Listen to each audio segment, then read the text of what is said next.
कि बाहर से अच्छा दिखना है, फिट रहना है, हेल्दी रहना है, लेकिन किसी को पता है कि हमारी सेल की हेल्थ कितनी इम्पोर्टेंट है? बॉडी किससे बनती है? सेल से बॉडी बनती है। तो सेल्यूलर नरिशमेंट, अगर सेल हेल्दी है, सेल नरिश है, तो क्या होगा? पूरी बॉडी नरिश होने के लिए मदद करेगी। सेल से क्या बनते हैं? टिश्यू से क्या बनते हैं? ऑर्गन से क्या बनती है?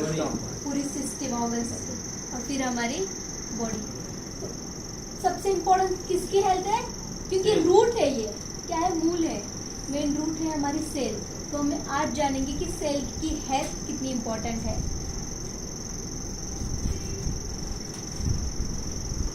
Premature ageing is indeed a growing public health concern. किसी को पता है what is premature ageing?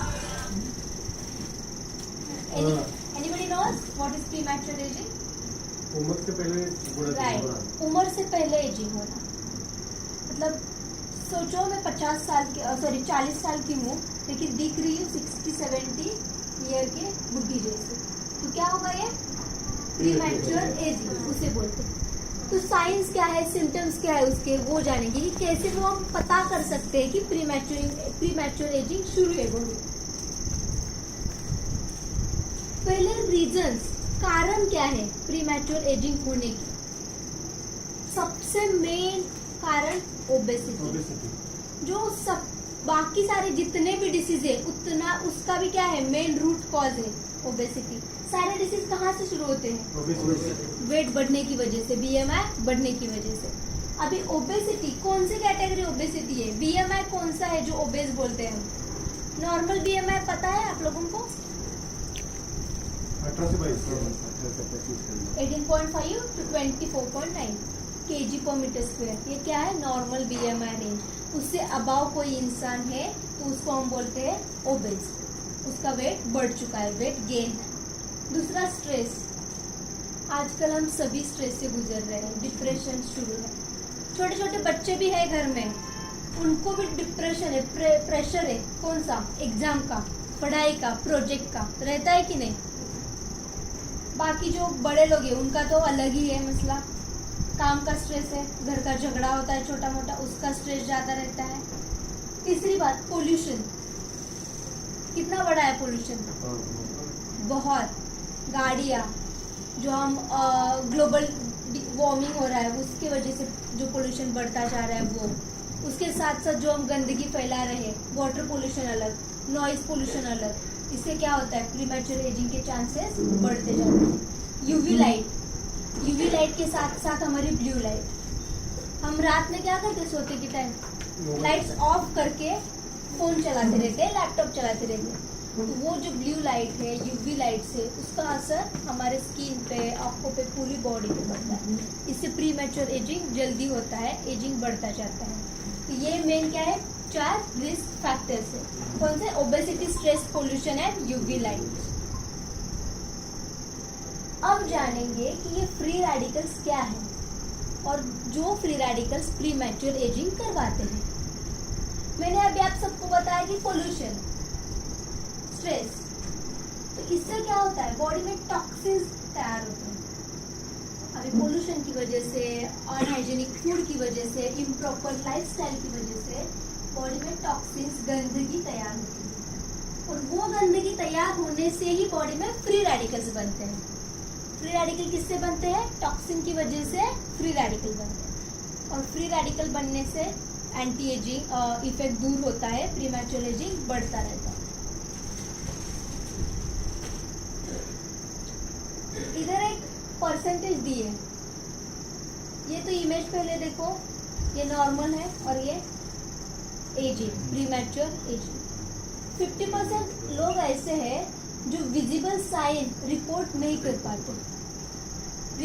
Ageing हो रहा है लेकिन उनको पता नहीं चलता कि एजिंग शुरू है, और 30% ऐसे हैं उनमें से कि उनको पता रहता है कि मेरा एजिंग फास्ट हो रहा है, तो मुझे क्या करना चाहिए? अपनी हेल्थ के ऊपर, अपने डाइट के ऊपर ध्यान देना चाहिए। तो ज्यादा संख्या, ज्यादा अमाउंट कौन से लोगों की है? जिनको पता ही नहीं चल रहा, जिनको दिख ही नहीं रहा कि मेरा प्री मैच्योर एजिंग शुरू है। समझ गए? एज रिलेटेड चेंजेस, चेंजेस क्या होते हैं, जैसे जैसे एज बढ़ता है, वय बढ़ता है, वैसे चेंजेस बॉडी में स्किन पे क्या दिखते हैं? रिंकल्स आने लगते हैं, मराठीत सुरकुत्या बोलतात, लूज स्किन। अभी हमारी स्किन टाइट रहती है, जब हम यंग रहते हैं तो क्या रहती है, स्किन टाइट, इलास्टिसिटी देती है, कॉम्प्लेक्शन देती है, फर्म रहती है। एज बढ़ता है वैसे वो लूज लूज होती है। हेयर ग्रेइंग, हेयर का ग्रे होना या वाइट होना, ये भी एक क्या सिम्टम है? एंटी एजिंग का सिम्टम है। आज बच्चों जो है, बच्चे लोग हैं स्कूल में जाने वाले या लड़कियां, उनमें क्या दिख रहा है? कितने तो ऐसे हैं कि जो मेहंदी लगा के जाते हैं, कलर करवा के जाते हैं। क्यों? क्योंकि बच्चों में भी वाइट ग्रेइंग, मतलब स्किन या तो फिर हेयर ग्रेइंग, हेयर वाइट होना, ये क्या हो रहा है? बढ़ता जा रहा है। ऊपर से जो वुमेन है 20, 25, 30 के एज में, उनमें क्या हो रहा है कि वो तो कलर डाई यूज कर ही रही है, क्योंकि उनके बाल ग्रे होते जा रहे हैं, मतलब जैसे दिन होते जा रहे हैं वैसे ग्रे होते जा रहे हैं। और डाई करने से क्या होता है? वो रुकता है। जैसे जैसे डाई का असर कम होता है वैसे फिर से वो बढ़ता है, रुकता भी नहीं उतने तक, वो बढ़ता जाता है। इसको कहाँ से, जड़ से क्या करना चाहिए? कवर करना चाहिए। इसके लिए हमारा ये पावर सेल प्रोडक्ट है जो कि सेल्यूलर नरिशमेंट देता है। पहले हेल्दी सेल की इम्पोर्टेंस बॉडी में क्या है? इम्यूनिटी स्ट्रॉन्ग करेगा, रोग प्रतिकार शक्ति स्ट्रॉन्ग करेगा। सेल्यूलर रिन्यूअल, मतलब सेल लेवल पे ही वो काम करेगा तो पूरी बॉडी अच्छी तरीके से काम कर पाएगी। ग्रोथ डेवलपमेंट, बच्चों की ग्रोथ डेवलपमेंट के लिए अच्छा सेल का फंक्शन होना जरूरी है, तभी तो वो बच्चे प्रॉपरली ग्रो कर पाएंगे। जो मतलब जिस उम्र में जो हाइट चाहिए, उनको जितना वेट चाहिए, वो दिलवाने के लिए, ग्रोथ डेवलपमेंट के लिए सेलुलर हेल्थ इम्पॉर्टेंट है। उसके बाद इम्प्रूव मेटाबॉलिक प्रोसेस। तो मेटाबॉलिज्म क्या है, या तो फिर मेटाबॉलिक प्रोसेस क्या है? हम खाना खा रहे हैं, रोज अपन खाते जेवतोय, उसका कन्वर्जन अगर एनर्जी में हो रहा है तो वो कन्वर्जन एनर्जी में होता है, तभी उसका मेटाबॉलिज्म अच्छा रहता है। अभी मैं खा के आई हूँ, ठीक है, खा के आई हूँ, तभी भी मैं अगर इधर ऐसे थक के बैठती, मेरा काम नहीं लगता, मैं बोल नहीं पाती, क्या मेरी मेटाबॉलिक हेल्थ स्ट्रांग है? नहीं। अगर उस फूड का कन्वर्जन में अच्छी तरीके से एनर्जी में कर पा रही हूँ तो समझ जाना कि मेरी मेटाबॉलिज्म स्ट्रांग है। और जिसका मेटाबॉलिज्म स्ट्रांग है वो वेट मैनेजमेंट भी हेल्प करता है। उसका वेट मैनेज होने के लिए मदद करता है अच्छा मेटाबॉलिज्म। चाहे वो लीन हो तो उसका बॉडी वेट मेंटेन करेगा, चाहे वो बहुत ओबेज हो तो कम करने में मदद करेगा। अच्छा strong metabolism. Body structure and support देने के लिए सेल हेल्थ इंपॉर्टेंट है। Nutrient uptake and energy production, waste removal, detoxification के लिए, गंदगी निकालने के लिए। इधर बोला कि मैंने एनर्जी प्रोडक्शन और न्यूट्रिएंट अपटेक। जो न्यूट्रिएंट हम खा रहे हैं, खाने से हम न्यूट्रिएंट ही तो ले रहे हैं, carbohydrate, protein, fat, vitamin and minerals, water जहाँ से हम और मिनरल्स मिलते हैं अगर CMD डाला है तो वो न्यूट्रिएंट का अब्सॉर्प्शन होने के लिए हमें सेलुलर हेल्थ इम्पोर्टेंट है। अगर वो अब्सॉर्ब नहीं कर पाते वो न्यूट्रिएंट, तो खाने का क्या मतलब है? हम खा रहे। अभी ऑक्सीडेटिव डैमेज क्या है ये मैं समझाती हूँ। जैसे मैंने पहले कहा आप लोगों को कि फ्री रेडिकल्स कहाँ से बनते हैं? टॉक्सिन की वजह से। जो फ्री रेडिकल्स बढ़ते जाते हैं, जितने बढ़ेंगे उसको बोलेंगे कि ऑक्सीडेटिव स्ट्रेस बढ़ रहा है बॉडी में, तो उसी फ्री रेडिकल्स को बोलते हैं ऑक्सीडेटिव स्ट्रेस। व्हाट इज वेस्लिम सेल पावर? क्या है वेस्लिम सेल पावर? क्यों बनाया है? इसमें क्या इंपॉर्टेंस है? Powerful antioxidant support healthy skin. Vitamin E आपको पता है, जिसका नाम टोकोफेरॉल है। आप लोग देखते होंगे फेस वॉश के ऊपर लिखा रहता है vitamin E, enriched with vitamin E. Vitamin E क्या है पता है?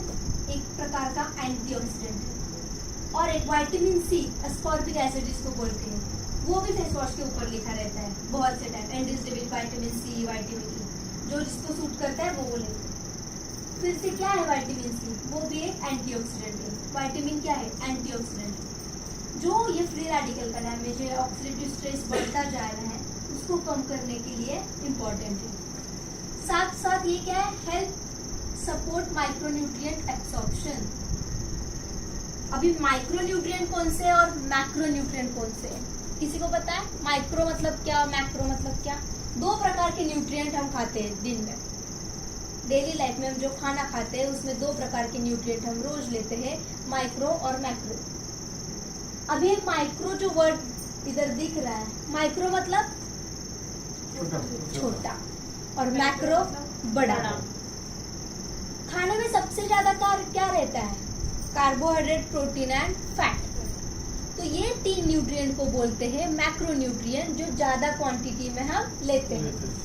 माइक्रोन्यूट्रिएंट इससे कहा जाता है जो विटामिन एंड मिनरल्स है, जो हम कम क्वांटिटी में लेते हैं। हम ज्यादा सब्जी लेते हैं या रोटी चावल लेते हैं? तो रोटी चावल कौन से कैटेगरी में?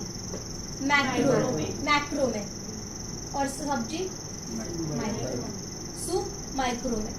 जो कम लेते हैं वो माइक्रो, और वो हमारे वेल बीइंग के लिए, अच्छी हेल्थ के लिए सबसे इम्पोर्टेंट है माइक्रोन्यूट्रिएंट। इन्फेक्शन को दूर करने के लिए हमें चाहिए माइक्रोन्यूट्रिएंट, जो कि विटामिन मिनरल से मिलते हैं। उसका एब्सॉर्प्शन स्ट्रॉन्ग करने के लिए सेल पावर अच्छे से हेल्प करता है। Cellular energy production, cell level पे एनर्जी प्रोडक्शन करने के लिए। एनर्जी प्रोड्यूस किधर होती है? सेल, क्योंकि सेल में है माइटोकॉन्ड्रिया। माइटोकॉन्ड्रिया सेल में प्रेजेंट रहता है, जो कि एनर्जी बॉडी में बनाता है। जैसे मैंने कहा, खाना खाने के बाद अगर एनर्जी आती है तो एनर्जी कौन प्रोड्यूस कर रहा है? हमारी सेल्स। तो वो अच्छे से प्रोड्यूस करने के लिए हम सेल पावर यूज कर सकते हैं। इसमें क्या क्या है?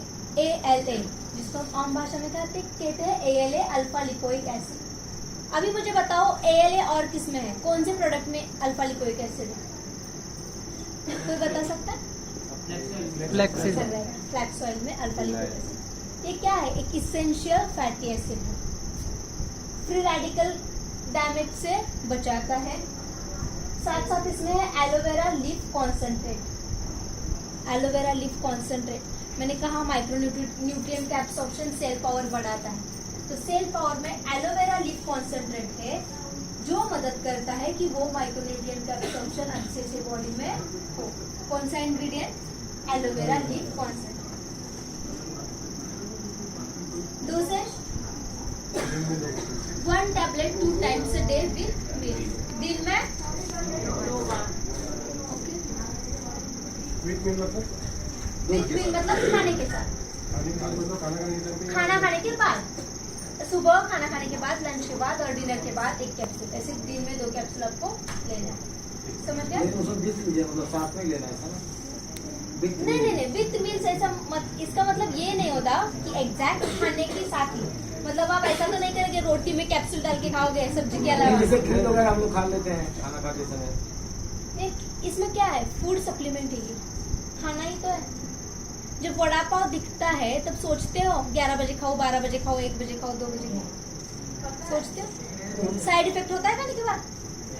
तो वैसे ही है, अगर लिखा है विथ मील्स, तो इसका मतलब ये नहीं कि खाने के एग्जैक्ट टाइम, खाने के साथ ही उसको खाना।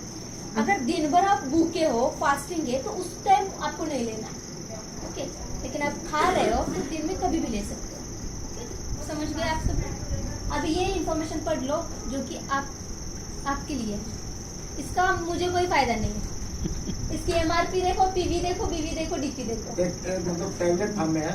Yes, capsule. सैचेट नहीं है, कैप्सूल ही है। और इसके बाद मुझे और एक प्रोडक्ट के बारे में PPT प्रेजेंट करनी है, यूलिन के ऊपर, ठीक है? ये क्लियर है सबको? इसको फोटो ले लो।